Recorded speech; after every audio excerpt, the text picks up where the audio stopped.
Assalamualaikum warahmatullahi wabarakatuh. Hello everyone, good afternoon. Today we will learn about fairy tales part 2. Okay, before we starting the lesson, ini rujukan ayatnya. Dialah yang menurunkan ketenangan ke dalam hati orang-orang mukmin supaya keimanan mereka bertambah di samping keimanan mereka yang telah ada. Dan kepunyaan Allah lah tentara langit dan bumi, dan Allah Maha mengetahui lagi Maha bijaksana. Quran Surat Al-Fat ayat 4. We are going to learn about, of course, tentu kita akan melanjutkan cerita rakyat, yaitu kita diharapkan untuk memahami bentuk kalimatnya, cara membacanya, dan mengetahui arti dari cerita tersebut. This is still about Sangkuriang story, right? Okay, I will read the story dan perhatikan kalimatnya. Dan untuk kata-kata yang di blok merah itu merupakan kata kerja bentuk simple past atau kata kerja bentuk lampau. Dan kata kerja bentuk lampau tentu muncul atau tiba setelah subjek. Okay, I will read. Please listen. Many years later, Sangkuriang grew up to be a powerful man. One day, he went back to his village. He met a beautiful young woman there, and he fell in love with her at the first sight. It was Daeng Sumbi. She never got older because she had been granted eternal youth by the gods. Sangkuriang did not know that she was his mother, so he came to her and proposed to marry her. Bertahun-tahun kemudian, Sangkuriang tumbuh menjadi seorang lelaki yang kuat. Suatu saat dia pergi kembali ke desanya. Dia bertemu wanita cantik di sana, dan Sangkuriang jatuh cinta padanya pada pandangan pertama. Wanita tersebut adalah Dayang Sumbi. Dia tidak akan pernah menjadi tua karena dia sudah dikaruniakan menjadi gadis abadi oleh para dewa. Sangkuriang tidak tahu kalau wanita cantik tersebut adalah ibunya. Jadi dia datang untuk melamarnya dan menikahinya. When he walked closer to her, Daeng Sumbi got very surprised.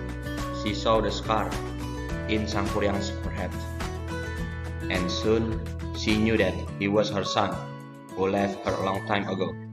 She told him the truth and tried hard to explain it to him, but he did not believe her.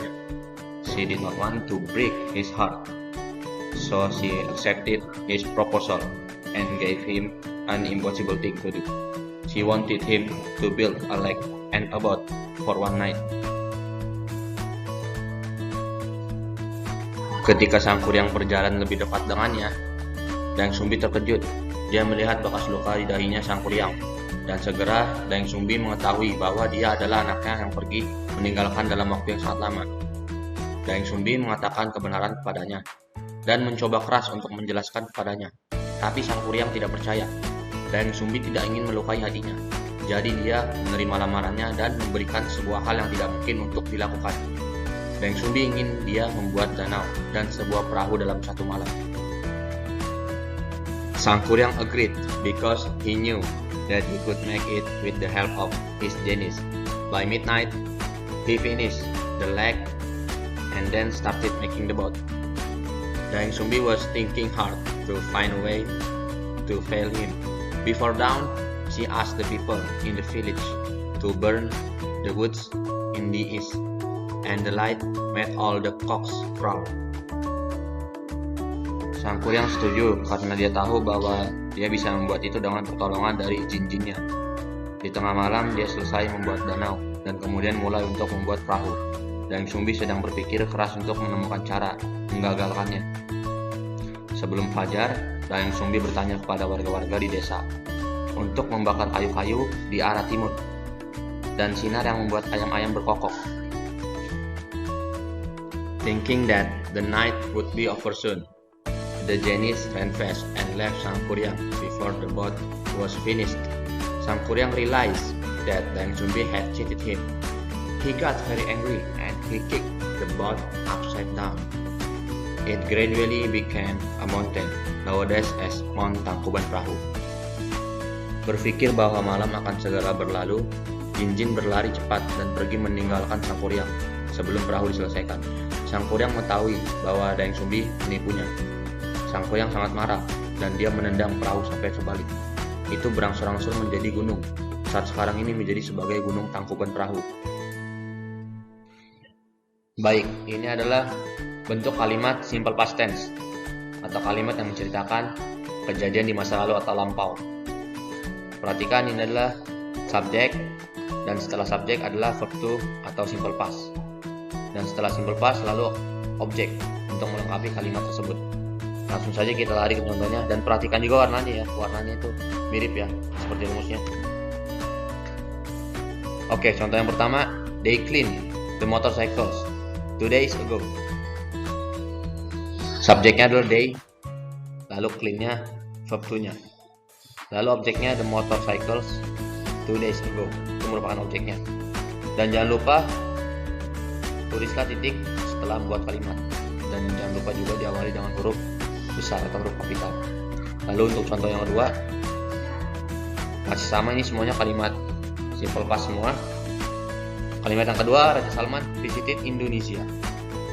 Saya ulangi, Raja Salman visited Indonesia. Subjeknya adalah Raja Salman, lalu simple pastnya adalah visited atau kata kerja bentuk lampau adalah visited. Lalu objeknya Indonesia. Lalu yang ketiga, your grandmother was beautiful. Ini merupakan kalimat nominal. Baik, untuk subjeknya adalah your grandmother, samakan dengan warnanya. Untuk simple pastnya itu was. Was itu merupakan simple pastnya atau verb to-nya. Lalu objeknya adalah beautiful. Lalu yang the last one, ini merupakan kalimat yang diambil dari cerita Sang Kuryang. Untuk subjeknya adalah he. Untuk kata kerjanya atau kata kerja bentuk keduanya itu kick. Perhatikan ya, ada id-nya seperti ini. Lalu the boat upside down itu adalah objeknya. He kicked the boat upside down. Perhatikan untuk membuat kalimat itu diawali dengan huruf kapital, lalu dan diakhiri dengan titik. Okay, thank you so much for your attention.